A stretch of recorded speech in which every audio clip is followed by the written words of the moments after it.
Mesdames, Mesdemoiselles, Messieurs, bonsoir. Il est 21h01 au studio Marie-Thérèse Péchaud. Le moment est historique. Dans 3 jours, les Ivoiriens se rendront aux urnes pour élire le président de la République de Côte d'Ivoire. Face à face, M. Babo Laurent, président sortant, candidat de la majorité présidentielle, LMP, et M. Ouattara Alassane, candidat du Rassemblement des Républicains, RDR, soutenu par le Rassemblement des Oufoutistes pour la démocratie et la paix, le RHCNCA. La première question est posée à M. Ouattara Alassane. Qu'est-ce qui motive votre candidature à l'élection présidentielle? Je vous remercie, mes chers compatriotes. J'ai décidé d'accepter la candidature de mon parti pour rendre service à mon pays. Oui, je considère que la Côte d'Ivoire a besoin de tous ses fils, et surtout en période de crise. Et j'ai une expérience non seulement de la gestion de l'État dans mon pays, également dans la sous-région, mais dans le monde entier. Quand on a des difficultés dans son pays, on doit... Alors, je voudrais ajouter que, évidemment, cette élection est importante. Parce que, d'abord, ce débat que j'ai avec mon frère Laurent Babo, c'est la première fois que nous avons un débat entre 2 candidats, puisqu'il y a un deuxième tour. Et le premier tour s'est déroulé dans de bonnes conditions. Il y a eu des élections apaisées. Bien entendu, nous avons déploré quelques irrégularités, mais cela n'entame en rien, je crois, la force de paix de nos compatriotes. Et moi, je voudrais dire à mes compatriotes ce soir que ce débat est une très bonne chose, parce que chacun de nous pourra dire à nos compatriotes ce que nous voulons faire pour la Côte d'Ivoire et pour les Ivoiriens. Et j'ajoute que le taux de participation, qui a été très élevé, 84% littéralement, qui n'a été vu nulle part dans le monde, est vraiment la confirmation du désir de paix par les urnes, par les Ivoiriens. C'est également, à mon sens, un signal d'un besoin de changement par les Ivoiriens. Donc je voudrais dire que je suis heureux de participer à ce débat. Je suis donc reconnaissant que mes compatriotes me donnent l'opportunité de participer au deuxième tour de l'élection présidentielle. Et je souhaite aussi que ce deuxième tour soit apaisé. Les informations que nous avons ici et là sont alarmantes. Mais personnellement, je fais confiance aux Ivoiriens. Je sais qu'au finish, ces élections seront apaisées, comme l'a été le premier tour de l'élection. Je souhaite donc à mon frère que nous ayons un débat courtois, bien sûr, c'est ce que vous avez souhaité, et que nous puissions dire aux Ivoiriens ce que nous proposons pour sortir la Côte d'Ivoire des difficultés. Je vous remercie. Monsieur Laurent Babo. Merci. Et je voudrais aussi remercier le Premier ministre, Alassane Ouattara, pour sa présence. Je tenais à le féliciter. Mais avant de commencer, j'aimerais que toute la Côte d'Ivoire observe 1 minute de silence en mémoire de toutes les victimes de toutes ces crises qui ont commencé en 1999 et de tous ceux qui sont morts mutilés. J'aimerais que chacun, dans son foyer, devant son poste de télévision, se lève et observe 1 minute de silence.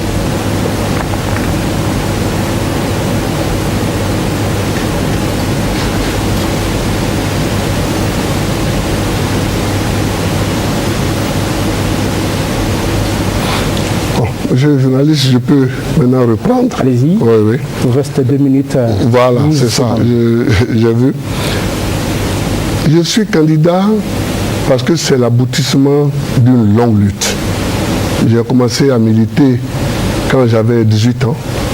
J'étais dans les syndicats d'élèves avec les Odori Koudoupol, les Abi Blaise. J'étais dans les syndicats d'étudiants avec les Yégué Madi Alphonse et Louis Bernard. J'étais dans les syndicats d'enseignants du secondaire avec les Angèle Nyonsoa, Guénou Kobina. J'étais dans les syndicats de la recherche Aujourd'hui, nous avons créé un parti politique, le FPI, nous nous sommes battus pour que le multipartisme arrive. Il est arrivé. Nous nous sommes battus pour que la démocratie arrive. Elle est arrivée. Nous nous sommes battus pour que l'alternance arrive. Elle est arrivée. Et donc c'est dans la continuation de tout ce combat que je suis candidat. Pour apporter un mieux-être à mes compatriotes, pour mettre surtout définitivement fin à cette crise. Parce que cette élection, elle est importante. Elle est importante. Non pas seulement parce qu'il faudra choisir un président, mais surtout parce qu'il faudra mettre fin définitivement à la succession de coups d'État, à la succession de guerres civiles, à la succession de crises. Donc c'est pourquoi je suis candidat aussi, pour mettre fin à tout ça. Voilà. Très bien. Alors, le premier tour du scrutin a eu lieu le 31 octobre 2010 dans des conditions jugées satisfaisantes. Comment jugez-vous l'atmosphère du second tour et dans quel état d'esprit vous l'abordez, M. Babo? Mais je suis un peu désolé parce que je vois que des dérapages se dessinent. Aujourd'hui même à Daloa, la gendarmerie m'a signalé qu'on a arrêté 21 personnes. On a arrêté des camions pleins de cartouches. Et c'est malheureux, on a arrêté des sacs pleins de machettes. Je n'accuse pas quelqu'un encore sur ce point, mais je veux dire que cette atmosphère-là n'est pas bonne. Et j'ai dû prendre des mesures. Et certaines de ces mesures seront annoncées demain. Première mesure, j'ai décidé de réquisitionner les fancy qui généralement sont en troisième position pour la sécurité, pour le maintien de l'ordre. J'ai dû les réquisitionner pour qu'on les déploie pour augmenter le nombre des gendarmes et des policiers qui ont en charge la sécurité ordinaire. Demain, je signerai un autre décret pour instaurer le couvre-feu à partir du dimanche. C'est-à-dire, il faut que les élections aient lieu, mais il faut que à partir de 22h, le temps que les urnes soient revenues, qu'il y ait le couvre-feu pour que les rues soient libres et que les policiers et les gendarmes patrouillent. Donc, pour tout vous dire, j'ai une inquiétude. Quand je regarde l'atmosphère, quand j'écoute certaines personnes parler, j'ai une inquiétude. Mais nous prenons les dispositions et je crois que ça va aller. Mais il faut que les Ivoiriens se rassurent. Nous sommes assez mûrs, tous, nous sommes assez mûrs pour faire en sorte que le dérapage n'ait pas lieu. Ce ne serait pas bon pour la Côte d'Ivoire. Ce serait bon pour aucun des acteurs politiques. Ce ne serait pas bon pour l'Afrique même. Donc, moi, dans la situation où je suis obligé de prendre des mesures. Je suis obligé de prendre des mesures pour rassurer. Donc, je rassure les Ivoiriens que c'est vrai, il y a beaucoup de bruit. C'est vrai, il y a beaucoup de tintamarre. Mais je vous rassure que toutes les dispositions seront prises pour que nul n'en ignore. Toutes les dispositions seront prises pour que cette élection puisse se terminer avec le sourire aux lèvres. M. Ouattara, oui. La même question. Comment jugez-vous l'atmosphère de ce second tour et dans quel état d'esprit vous l'abordez? Oui, d'abord, moi, je l'aborde dans un état d'esprit très positif. Je pense que je m'y attendais. Nos compatriotes ont fait preuve de maturité, de sérénité. Le premier tour s'est déroulé dans de bonnes conditions. Et au plus profond de moi-même, je pense que le deuxième tour également va se passer dans de bonnes conditions. Parce que je fais confiance aux Ivoiriens. La Côte d'Ivoire a toujours été un pays de paix, n'eût été ces années de crise que nous avons vécues. Et il faut faire en sorte que nous sortions définitivement de cette crise par des élections apaisées. Alors, cela étant dit, je condamne les violences que nous avons, qui ont été portées à notre connaissance ces derniers jours. que ce soit à Daloa, Laurent en parlait, que ce soit à Lakota, que ce soit à Abidjan même. Le siège quand même du RHDP a été attaqué. Enfin bref, je ne voudrais pas revenir sur des choses qui peuvent créer de l'animosité. Mais je dis qu'il est important et je regarde tous mes compatriotes droit dans les yeux. Je vais vous dire, chers compatriotes, la violence ne mène nulle part. Donc je demande qu'il soit mis fin à ces violences. Et je considère que des mesures qui sont prises sont bonnes.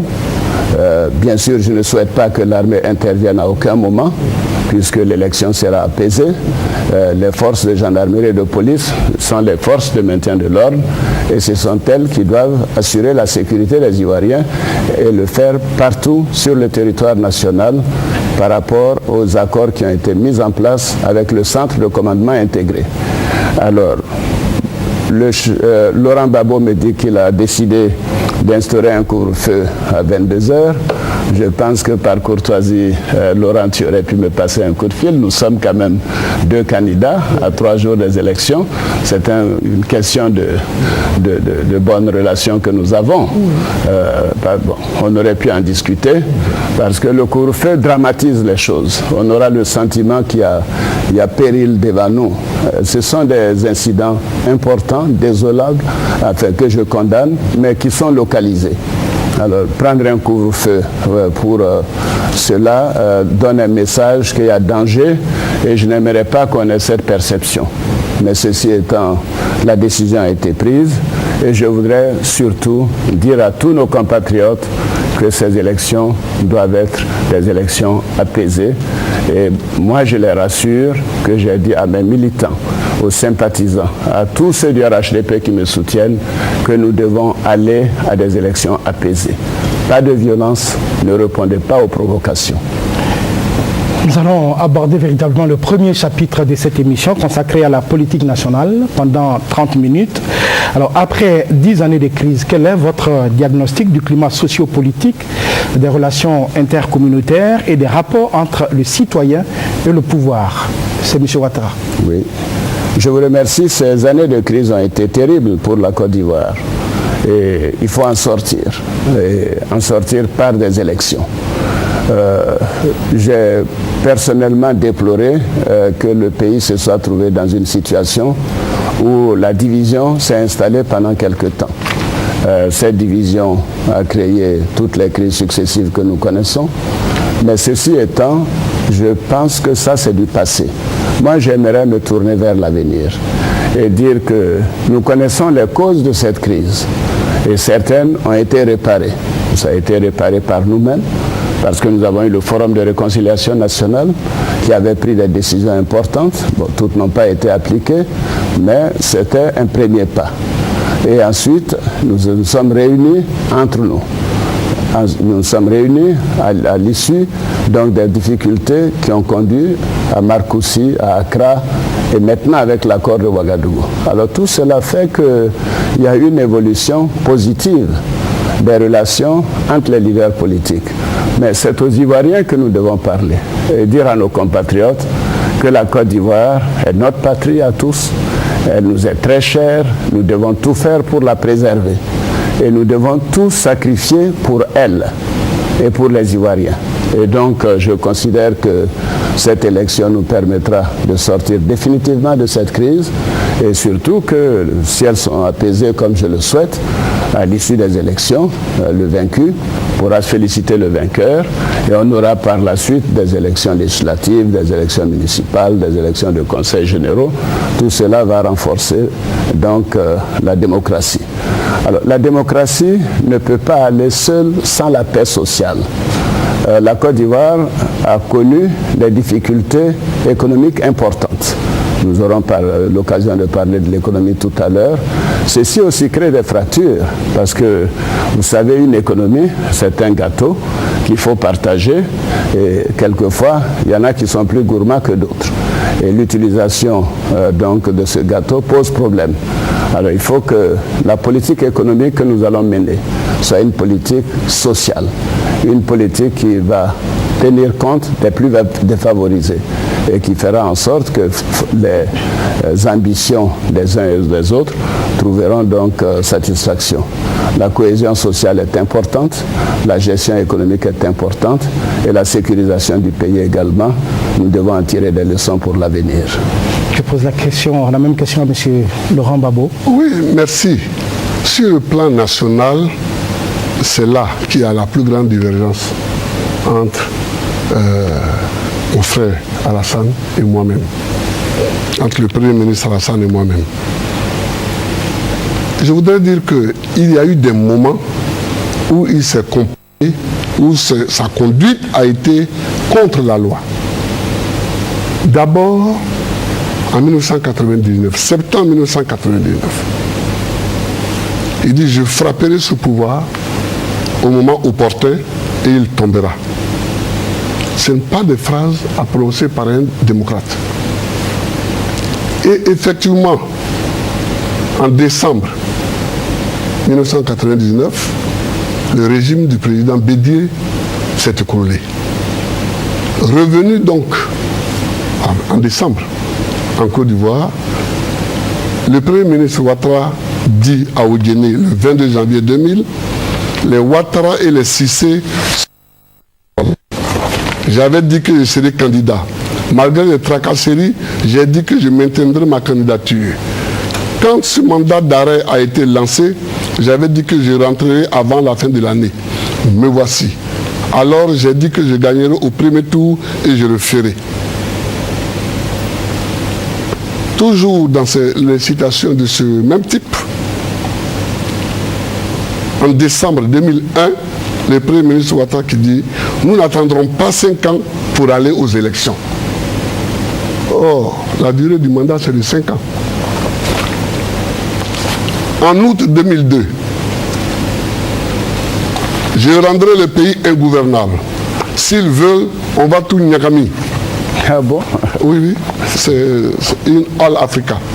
Alors, ce sont des citations du Premier ministre.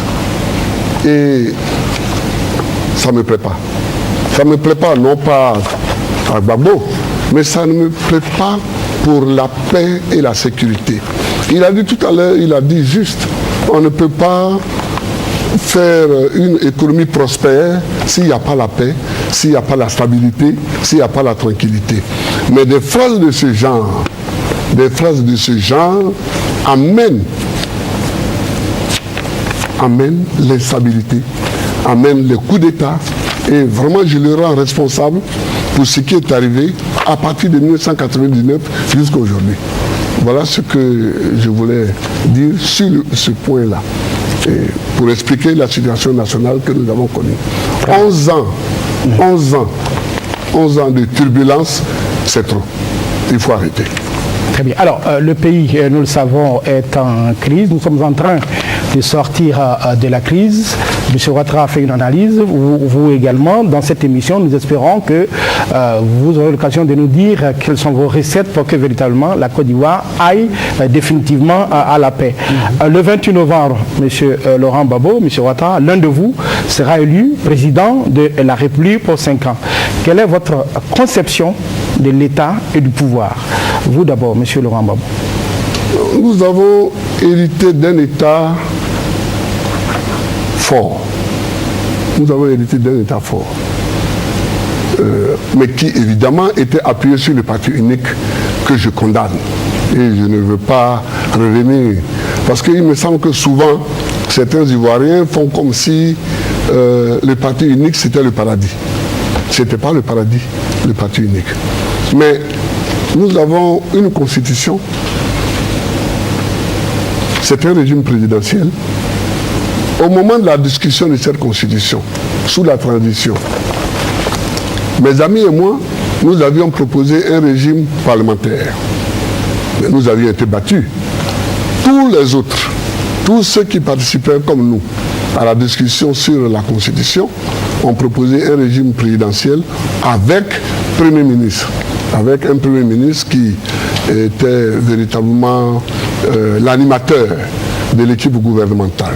C'est ce que nous avons adopté. Je crois que le régime lui-même n'est pas mauvais. Mais ce sont les circonstances qui font que ce régime peut être ou trop fort si celui qui le dirige a des tendances dictatoriales, on l'a vu dans certains pays, ou trop faible si celui qui le dirige n'a pas assez de poigne. Donc, je n'ai pas de...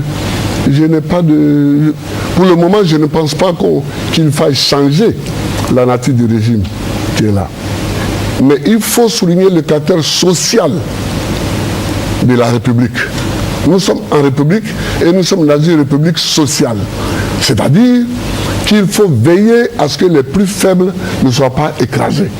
Il faut veiller à ce que les plus puissants ne soient pas arrogants et pleins de morgue pour toujours gagner plus et pour laisser toujours plus de miettes aux autres. C'est ça. Et je crois que c'est cet ordre-là qui peut garantir la prospérité. Il faut donc la démocratie. Non, il faut d'abord conserver le caractère républicain du régime. Il faut garder le régime présidentiel. Il faut garder le caractère social de la République. Et puis créer les conditions de paix pour que les investisseurs viennent et que les investisseurs locaux même investissent et ne soient pas tentés d'aller investir ailleurs. Donc voilà ce que je souhaite. Monsieur Ouattara, j'imagine que vous voulez apporter des précisions à l'interpellation de M. Laurent Gbagbo. Je rappelle que vous avez 3 minutes pour le faire. N'oubliez pas que vous devez répondre à la question que j'ai posée. Bien sûr, bien sûr. Non, mais écoutez, je pense qu'il est facile d'accuser sans preuve et sans enquête. Dire qu'Alassane Ouattara a fait ceci, cela, il a fait des déclarations. Mais moi, j'ai toute une série de déclarations faites par Laurent Gbagbo ici. Quand le coup d'État est arrivé, il a dit que c'était un coup d'État salutaire. Il a dit que c'était un coup de pouce à la démocratie. Et quand il est arrivé de Libreville via Boaké à Gesco, il a été escorté par des militaires pour rentrer à Abidjan en champion. Mais ça, pour moi, ça ne veut pas dire que c'est lui qui a fait le coup d'État. Alors donc prendre des phrases et sur cette base dire à partir de là on a fait un coup d'État, je trouve tout de même on devrait essayer d'aller plus loin. Alors parlant de ce fameux coup d'État, tout de même le FPI a accompagné la transition militaire jusqu'au bout. Moi j'avais annoncé dès le départ que j'étais contre les coups d'État. Et quand j'ai vu l'évolution du régime militaire, dès le mois de mai, nous avons démissionné du gouvernement militaire. Laurent Gbagbo a continué avec le gouvernement militaire. Un de ses plus proches, Lida Kwasi, était même le conseiller militaire de défense du général Gueye. Alors, et ils sont allés aux élections ensemble, en nous excluant, le président Bédié et moi. Donc vous savez, si on veut rentrer dans cette sauce, je crois qu'on va perdre le temps aux Ivoiriens. Ce qui m'intéresse, c'est de connaître les causes. Et je les ai déjà indiquées. Les causes de cette crise, il faut qu'on y mette fin. Parce que Laurent Gbagbo n'a pas été élu en 2000. Avec le fait que le président Bédié et moi avons été écartés. Donc ce n'était pas une élection démocratique. Deuxièmement, à la proclamation des résultats, nous savons que c'est par un coup de force. C'est le plus fort qui a gagné. Il avait plus de militaires de son côté que le général Gueye. Bref, donc je ne vais pas revenir sur ces passés. Il vous reste 50 secondes. Voilà, je sais qu'il reste 50 secondes. Alors, quant à votre question concernant la conception du pouvoir, pour moi, le pouvoir doit être un pouvoir démocratique. Les institutions doivent être incarnées par des personnes responsables et qui prennent des décisions, même si elles sont difficiles. Je suis pour le régime parlementaire, mais pas de manière complète. Le régime présidentiel que nous avons aujourd'hui, à la sortie de crise, est un bon régime. Je proposerai des modifications en temps opportun pour créer un Sénat, pour que la magistrature soit présidée par les magistrats. Je veux la séparation des pouvoirs, un pouvoir exécutif, un pouvoir législatif, un pouvoir judiciaire. J'aurai l'occasion d'en parler. Très bien, vous pouvez continuer parce que c'est votre tour de parole encore. Vous avez déjà anticipé sur la prochaine question, les réformes institutionnelles, constitutionnelles, si vous êtes élu. Voilà. Est-ce que vous pouvez nous développer cette idée? Vous avez 3 minutes. Oui, écoutez, je trouve que quand un pays sort de crise, c'est mon expérience de la gestion que j'ai eue ailleurs sur les questions de crise. Je m'occupais des pays comme le Kosovo et autres quand il y a eu ces grandes crises. Et il faut un régime fort au départ. Donc le régime présidentiel, nous devons le maintenir pour une partie de la durée du mandat. À partir de là, il faut des accommodations. Peut-être il faut une assemblée qui ait plus de pouvoir, parce qu'aujourd'hui, l'assemblée n'a quasiment aucun pouvoir. Le Premier ministre, par exemple, est nommé par le chef de l'État et par la volonté du chef de l'État. Et il peut être à tout moment démis de ses fonctions. Il n'a pas une base parlementaire réelle. Première modification. Deuxième modification, il faut un Sénat, des hommes d'expérience, des hommes et des femmes d'expérience, pour que tout ce qui peut aller de manière définitive comme loi puisse bénéficier de l'expérience de ceux qui ont déjà géré la nation à des niveaux divers et surtout à des niveaux élevés, que ce soit dans le système judiciaire ou dans le système de l'exécutif. Et troisièmement, je suis pour la séparation des pouvoirs. Il n'est pas normal dans notre pays, ce n'est pas la faute à Laurent Gbagbo, que nous soyons dans une situation où le chef de l'État est le président du Conseil supérieur de la magistrature. Nous avons hérité cela de la France, mais il faut que nous soyons dans une situation où nous avons donc le pouvoir exécutif avec le chef de l'État, le pouvoir judiciaire et le pouvoir législatif. Vous voyez, aux États-Unis, la Cour suprême des États-Unis est un organe qui a une responsabilité reconnue par tous, parce qu'elle est crédible et parce qu'elle est également indépendante. C'est ce dont je rêve pour mon pays. Alors maintenant, il faut aller au-delà pour les réformes institutionnelles et autres. Il faut véritablement appliquer l'état de droit. Parce que l'état de droit n'est pas véritablement appliqué. Il y a des paroles, il y a des décrets, mais ce n'est pas le cas. Il faut faire en sorte que la liberté de la presse, la liberté d'expression, comme le disent les Américains, est la première des libertés. La liberté de la presse n'est pas respectée en Côte d'Ivoire de manière totale, en tout cas comme moi je l'aurais souhaité. Donc il y a des réformes institutionnelles importantes à faire. Je pourrais parler éventuellement des questions de décentralisation, mais ceci prendrait un peu trop de temps. Donc je vais vous dire que des réformes profondes sont nécessaires. Il faut que ce soit fait avec des gens d'expérience, que ce ne soit pas tout simplement un groupe de personnes, mais des personnes respectées et dont la voix et les écrits convaincront les Ivoiriens. Je vous remercie. Monsieur Laurent Gbagbo, si vous êtes élu demain, est-ce que vous envisagez des réformes institutionnelles et constitutionnelles pour répondre aux nombreuses critiques formulées par certains Ivoiriens pendant cette campagne? Naturellement, je vais répondre, mais je vais d'abord soulever un pan dans ce qui... C'est dans vos 3 minutes. Il a dit que Laurent Gbagbo n'a pas été élu en 2000. Je regrette, mais il faudra qu'on mette ça en application au cours de cette élection-ci. Il ne faut pas que un candidat se proclame vainqueur. Les résultats sont de la commission électorale. Et après, elles sont confirmées ou non par le Conseil constitutionnel. En 2000, d'après la commission électorale, j'ai été élu avec 59% des voix. Mon adversaire qui s'est proclamé élu, ça ne compte pas. Ça ne compte pas. Il faut que la commission électorale, nous la laissons libre de travailler et nous la laissons proclamer les résultats. Après, le Conseil constitutionnel viendra. Donc, ça, je voulais dire ça. Mais, vous voyez que sur beaucoup de points, on est d'accord. Sur le Sénat, pour ceux qui ont lu mon ouvrage, j'ai marqué dedans que nous allons créer un Sénat. Je suis content que le Premier ministre soit maintenant d'accord avec moi. Parce qu'au début, ce n'était pas tout à fait évident, mais je suis d'accord. La séparation des pouvoirs, il le faut. Il le faut. Mais voyez-vous, nous avons dans la Constitution des instances judiciaires à créer. La Cour de cassation,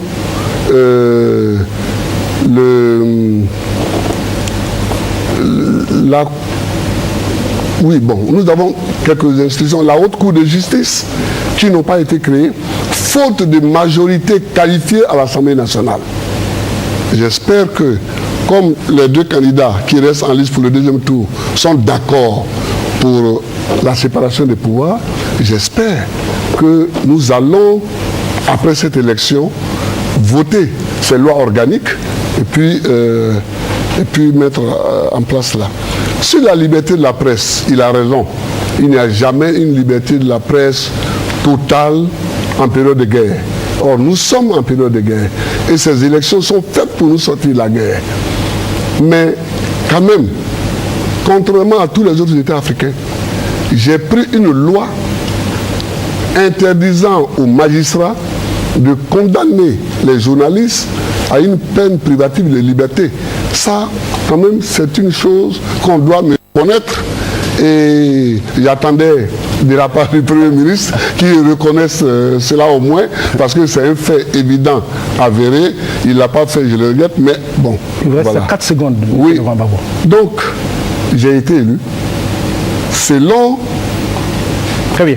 Alors, vous avez parlé de la justice. J'aimerais qu'on s'y attarde encore un peu. La justice, on le sait, c'est le pilier de la nation. La Côte d'Ivoire compte aujourd'hui 9 tribunaux et 500 magistrats pour 20 millions d'habitants, ce qui donne un ratio de 1 tribunal pour 2 millions d'habitants et 1 magistrat pour 40 000 habitants. Alors, quel plan de réforme comptez-vous mettre sur pied pour un fonctionnement efficient de la justice en Côte d'Ivoire? Vous me posez la question. D'accord, merci. La justice va mal. La justice n'est pas en bonne santé. Dire le contraire, ce serait se moquer des Ivoiriens. Voilà. Mais j'ai dit aussi que ce n'est pas dans les périodes de troubles comme celle-ci qu'on fait les réformes de ce genre. Parce qu'une réforme de la justice est une réforme fondamentale. Mes amis travaillent dessus. Mes amis travaillent sur cette réforme. Il faut d'abord faire en sorte que les juridictions épousent le contour des entités décentralisées. On va créer des régions. Je souhaite qu'il y en ait 10. Le ministre de l'Intérieur m'en propose 11 ou au maximum 12. Il faut que dans chaque région, il y ait au moins une cour d'appel. Il faut que dans chaque région, il y ait au moins une cour d'appel. Et qu'à partir de cette cour d'appel... Il y en a 3 aujourd'hui. Hein? Oui, il n'y en a que 3. Mais il faut faire en sorte que dans chaque région, il y ait une cour d'appel. Le Premier ministre a dit une chose qui est juste. J'ai assisté par curiosité à 1 ou 2 réunions du Conseil supérieur de la magistrature. Je ne savais pas bien ce que je faisais d'ailleurs là, parce que... Mais, donc, il faut séparer le pouvoir exécutif du pouvoir judiciaire, et je crois que ce n'est pas la peine de faire du président de la République une fleur sur le gâteau. Il faut séparer cela.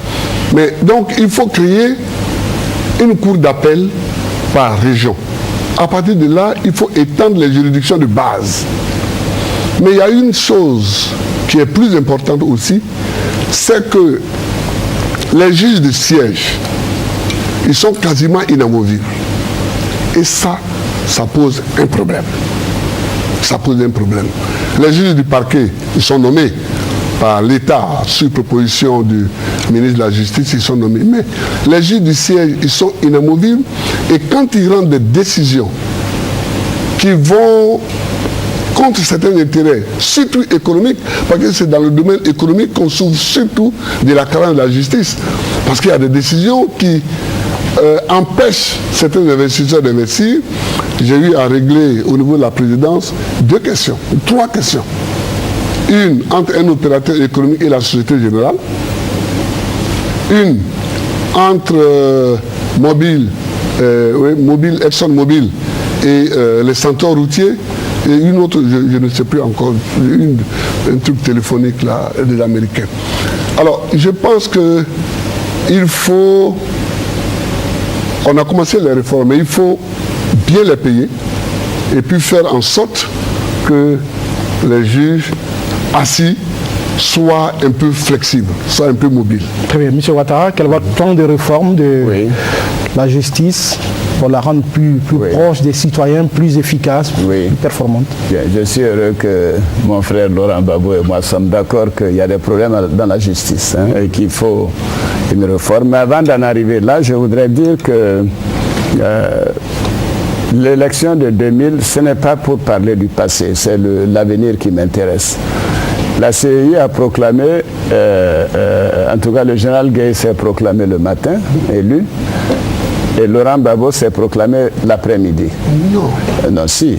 À la radio, nous t'avons vu, tu l'as dit, et c'est après cela qu'il y a eu donc le président de la commission est allé refaire des décomptes, etc. C'est du passé. Moi, ce que je retiens, vous savez, dans chaque chose qui s'est passée dans notre pays, nous devons en tirer une leçon.